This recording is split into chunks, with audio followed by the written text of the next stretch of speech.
printed in 1903, and the title of the article in this newspaper is Rab Mendel der Tzaddik. Rab Mendel der Tzaddik. And it's written by the editor, or maybe it was the sub-editor of this newspaper, an unpronounceable name, I can't tell you the name of the newspaper, and he writes the following story. And someone found this article written in Russian and translated it into Hebrew, and it came out about 30 years ago or so. The story came out in Eretz Yisrael. Been printed a few times since then. And this guy, he writes like this. He said, about 50 years ago, previously, which would make it around 1850, he worked for the government as a, what do you call him now?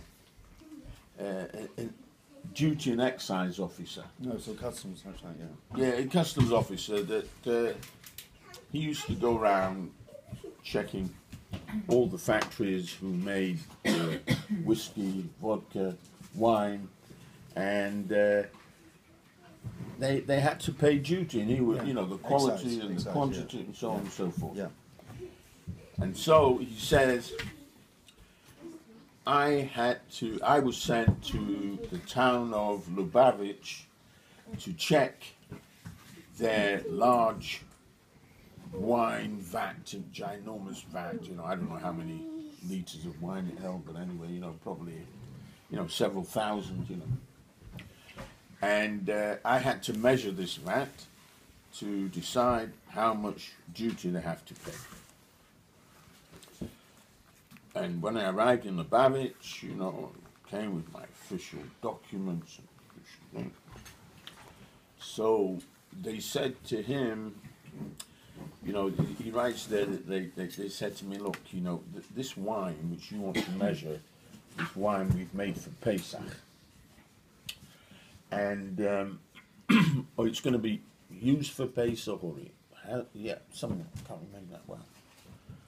And he wanted to climb inside this large vat to measure the size, so you can measure exactly how much liquid is going to be in there and how much duty they have to pay.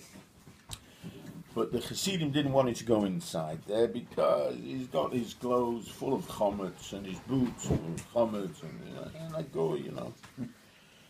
He took him. He must have been empty. Yeah, obviously, yeah. So, right.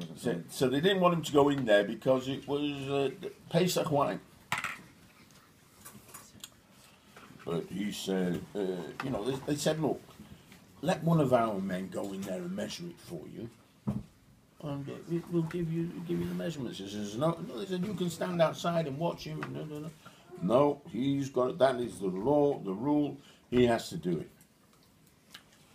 So they tried bribing him, and they came to his room where he was staying in Lubavitch, and it was one of the Gaboim there came to him, and he slipped a 100 ruble note under the lampshade, and he said, you know, do you really have to come remeasure it? You know, trying to persuade him. And so he says, you know, what are you putting that under the lampshade for?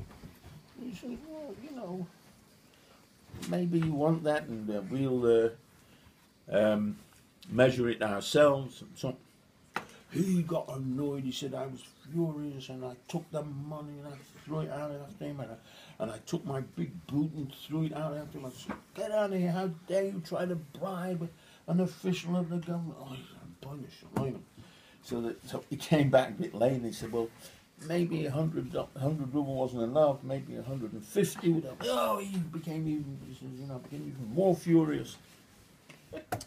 I refused, point blank.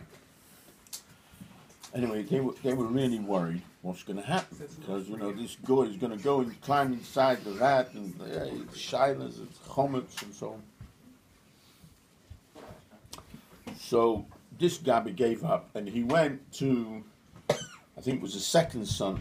The first son of the Tzemach Tzedek was Baruch Shalom, and the second son was Shneur Zalman, right? Pardon? Who's the third one? Chaim Shneur Zalman. Oh, it's the third one, right? His original name was Shneur Zalman, but when he was young, he was ill, so he added the name Chaim Shneur Zalman. And he was a very distinguished person in the press, and they asked him to approach this duty officer. And he goes into a whole detail in this article on how they had a discussion. He said it was a very intellectual discussion about religion and how important religion is. And he didn't believe in anything, you know, to him it was a whole joke, you know. But he said, you know, he was really, really interested.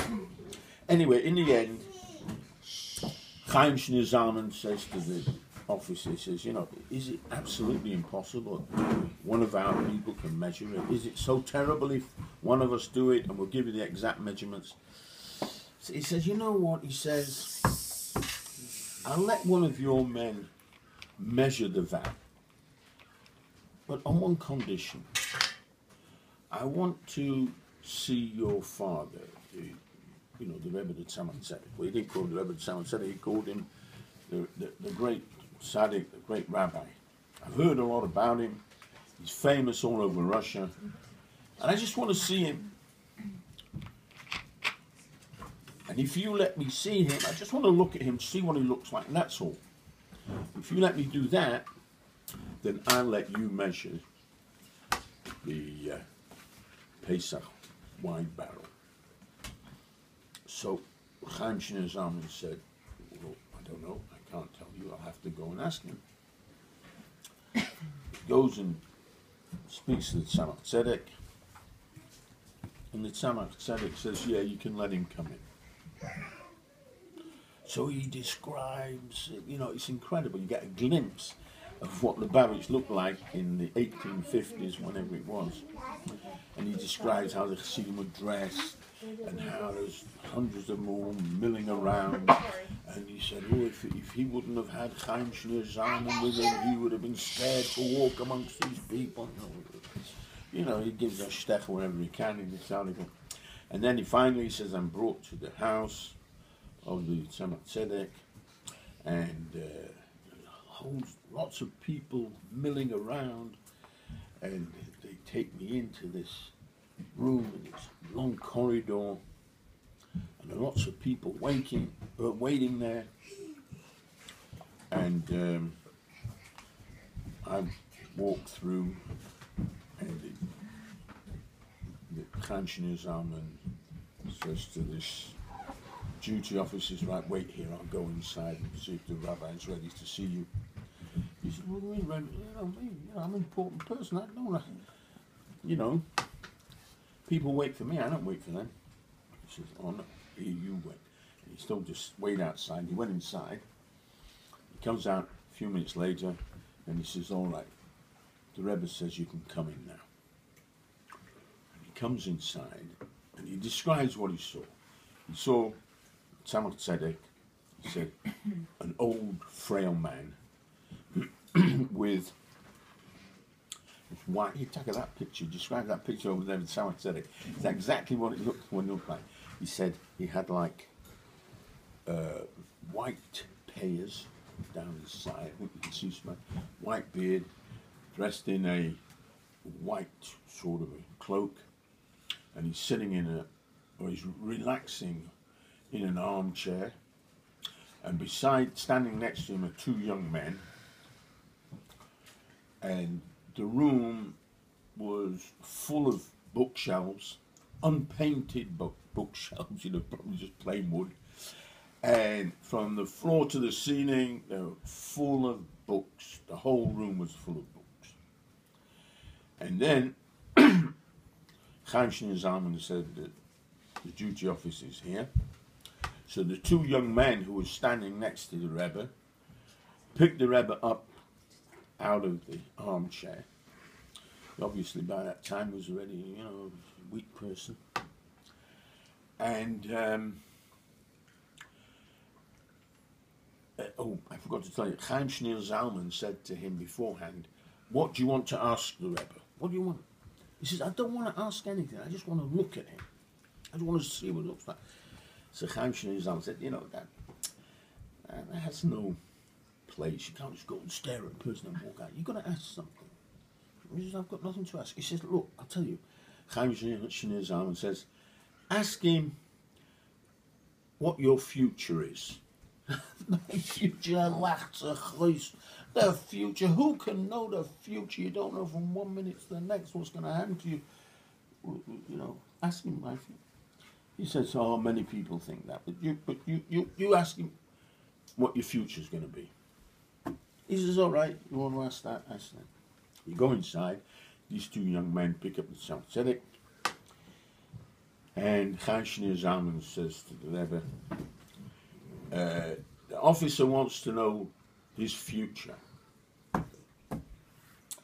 So the Tzemach Tzedek says to him, "Give me your hand." And he starts to read the lines on his hand. It's Chochmas Hayad. The Rambam talks about it, palm reading, and it's Taka Grace of Chochmah. And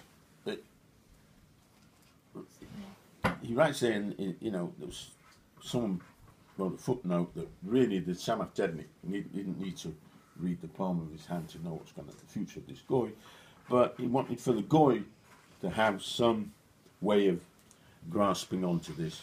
And he looked at his hand and he said like this: "You are not going to be in this job much longer."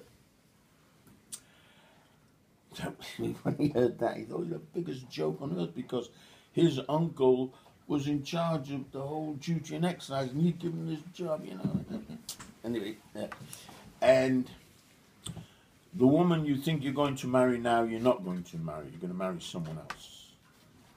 And you won't be living in Vitebsk, Gubernia, whatever it was. You're not going to be living here for much longer, but you're going to be going north to Petersburg. And not only you're going to become wealthy there, and you're going to marry a woman there, and one time in your life you're going to be in extreme danger, and you think you're going to lose your life, but in the end you will be saved.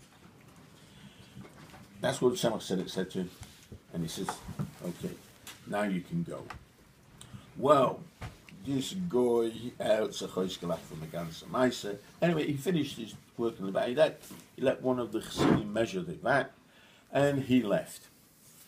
Anyway, 50, 60 years later, he's writing this article. He wrote the whole story. And then at the end of the article, he says like this: "I want you to know, readers, that," he said, "everything that Rab Mendel the Tzaddik said came true." He said, "In a short while after that, my uncle was deposed from his position in the government, and I was thrown out. I lost my job. And the woman I was going to marry didn't marry her. Then I moved north to Petersburg. And it's true, I did become quite wealthy there. I owned a few properties there, real estate. And I married a woman there. And one time in my life, I was captured. I can't remember who. And they were going to execute me in the last second. I was saved." And he concludes the article and he says, "I want you to know that every single word of that rabbi came true." Das ist der Meister von dem Tzemach Tzedek. L'chaim, l'chaim. L'chaim, l'chaim,